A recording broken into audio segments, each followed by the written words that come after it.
भरायला आला आणि काळाने घात केला। राज्यातील अनेक भागात अवकाळी पावसाला सुरुवात झाली आहे। दरम्यान मुंबईला काल अचानक आलेल्या पावसाने जोरदार तडाखा दिला। यामध्ये अक्षरशः आभाळ कोसळलं आणि मुंबई हादरली।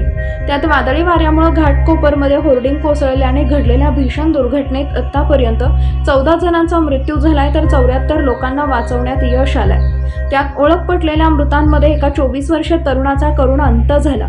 यामध्ये ओळख पटलेल्या मृतांमध्ये 24 वर्षीय भरत राठोड या तरुणाचा मृत्यू झालाय। तो मेडिकलमध्ये डिलिव्हरीचं काम करत होता। या दरम्यान पेट्रोल भरण्यासाठी हा पेट्रोल पंपावर गेला असताना हे भले मोठे होर्डिंग वादळाने कोसळले आणि त्याच्यावर अनपेक्षितपणे काळाने घाला घातला।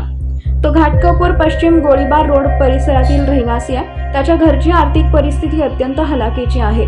घरात कमावणारा तो एकटाच होता। कोरोनामध्ये त्याच्या आईचं निधन झालं होतं, तर नुकतेच त्याचे वडील आजारपणातून बाहेर पडले होते।